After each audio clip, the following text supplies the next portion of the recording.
Bismillahirrahmanirrahim. Assalamualaikum warahmatullahi wabarakatuh. Apa khabar murid-murid semua? Ustaz harap semuanya dalam keadaan sihat walafiat dan sentiasa menjaga SOP. Baik, kita akan teruskan lagi pembelajaran pada hari ini dengan mata pelajaran Pendidikan Islam tahun 1. Bidang yang akan kita belajar pada hari ini iaitu bidang akidah. Tajuk yang akan murid-murid pelajari pada hari ini ialah Islam cara hidupku. Maksud Islam cara hidupku iaitu seperti apa yang kita buat dalam sehari-harian, mestilah kita buat ikut cara Islam. Boleh tak kalau kita buat secara sesuka hati? Contohnya macam tak nak solat ke, malas puasa ke, tak nak bayar zakat ke, buat jahat sana sini. Jadinya tak boleh sebab kita telah terikat dengan peraturan Islam. Macam awak pergi sekolah lah kan? Awak terikat dengan peraturan sekolah. Murid-murid boleh bersedia dengan buku teks Pendidikan Islam tahun 1. Kalau dah bersedia, sila buka muka surat 80 dan muka surat 81 sebagai panduan pembelajaran pada hari ini. Kita lihat objektif pembelajaran pada hari ini. Pertama, menyatakan pengertian rukun Islam. Dan yang kedua iaitu menyenaraikan rukun Islam. Murid-murid akan lihat satu persatu rukun Islam pada hari ini. Murid-murid, sila lihat muka surat 80. Ustaz nak tunjukkan beberapa gambar kat murid-murid. Gambar pertama, para pemain bola tengah solat di padang. Maksudnya, pemain-pemain bola tetap juga solat walaupun mereka bersukan. Tempat bukanlah menjadi penghalang untuk kita solat. Gambar kedua, beberapa orang perempuan dewasa tengah baca Quran. Maksudnya, walaupun mereka dah tua, mereka tetap juga baca Quran. Sebab kita memang dianjurkan untuk baca Quran. Tak kira walau di mana sahaja kita berada. Gambar ketiga, murid-murid sedang belajar di kelas. Kita disuruh untuk menuntut ilmu dari kanak-kanak sehinggalah ke tua. Jangan pernah berhenti untuk belajar. Gambar keempat, beberapa orang penduduk sedang bergotong royong. Ini menunjukkan Islam itu sangat menganjurkan untuk menjaga kebersihan. Gambar kelima dan terakhir sekali iaitu beberapa orang dewasa tengah bersenam. Ada yang berbasikal, ada yang tengah jogging. Ini menunjukkan Islam itu sangat menitik beratkan tentang kesihatan tubuh badan. Murid-murid pernah terfikir tak? Kenapalah aku mesti ikut ajaran Islam ni? Tak boleh ke aku buat sesuka hati aku? Ni asyik, yang tu tak boleh, yang tu tak dapat, yang ni dilarang, yang ni haram. Sebab kita tengok dulu dalil akli. Innad dina indallahil Islam. Suratu Ali Imran. Ayat ke-19. Maksudnya, sesungguhnya agama yang benar dan diredai oleh Allah iaitu agama Islam. Maksudnya, tak ada dah agama lain yang Allah redai atau Allah hanya bersetuju untuk kita ikut hanyalah agama Islam. Sila lihat muka surat 81. Pengertian rukun Islam atau maksud rukun Islam. Rukun Islam ialah asas penting kepada agama kita. Setiap perkara yang terdapat dalam rukun Islam itu merangkumi semua aspek kehidupan, baik dari segi minum, makan, berkawan, belajar, bekerja dan lain-lain lagi. Apakah hukum kita beriman dengan rukun Islam? Setiap Muslim wajib beramal dengannya. Jadinya, kalau kita tidak beriman dengan rukun Islam, secara automatiknya diri kita akan berdosa.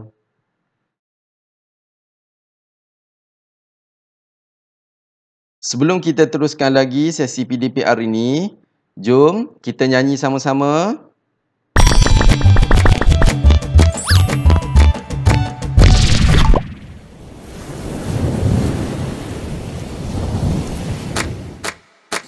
Apakah rukun Islam yang pertama?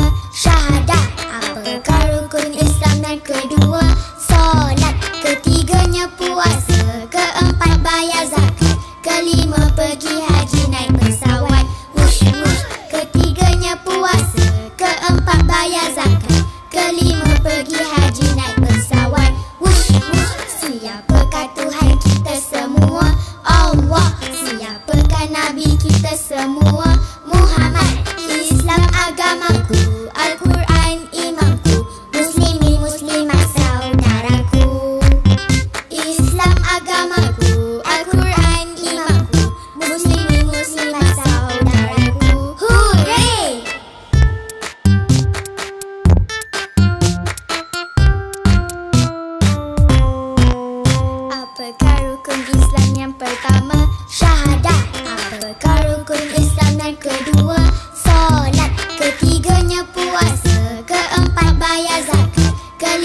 pergi haji naik pesawat.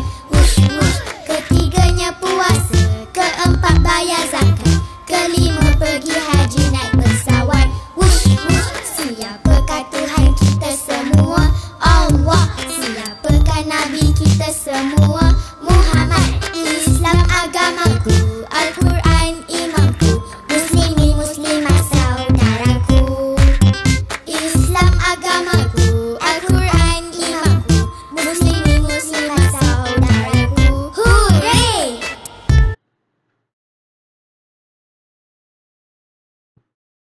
Senarai rukun Islam. Rukun Islam yang pertama ialah mengucap 2 kalimah syahadah. Jom mengucap bersama-sama dengan Ustaz. Ashhadu an la ilaha illallah wa ashhadu anna Muhammadar Rasulullah. Maksudnya, aku bersaksi tiada Tuhan melainkan Allah dan aku bersaksi Nabi Muhammad sallallahu alaihi wasallam pesuruh Allah. Sebab apa murid-murid perlu mengucap? Kita mengaku bahawasanya Allah itu esa atau satu. Tiada lagi Tuhan selain Allah. Dan Nabi Muhammad itu adalah pesuruh Allah, iaitu Nabi dan Rasulullah. Kalau dah kita mengucap, maka semua ajaran Islam, murid-murid kena buat dan ikut tahu.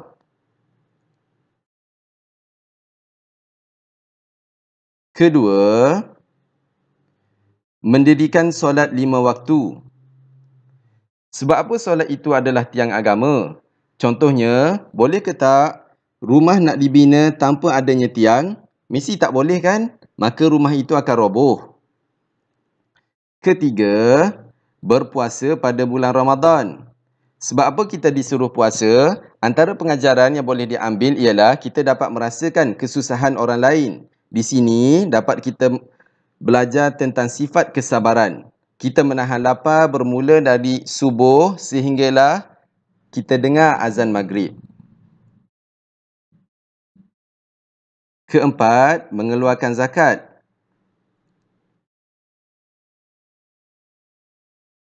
Antara pengajaran dari mengeluarkan zakat iaitu kita dapat berkongsi rezeki atau duit yang kita dapat kepada orang yang lebih memerlukan. Dalam rezeki kita masih ada lagi rezeki orang lain. Akhir sekali, yang kelima iaitu menunaikan haji ke Baitullah sekiranya mampu. Maksud mampu di sini ialah orang yang cukup duit, kesihatan dia pun okey, maka dia boleh memohon untuk pergi buat haji ke Mekah. Tiada lagi tempat yang paling agung atau cantik selain dari Mekah. Ustaz harap murid-murid dapat menyatakan pengertian rukun Islam dan menyenaraikan kelima-lima rukun Islam tersebut. Itu sahaja untuk pembelajaran kali ini. Wabillahi taufiq wal hidayah. Wassalamualaikum warahmatullahi wabarakatuh. Bye-bye.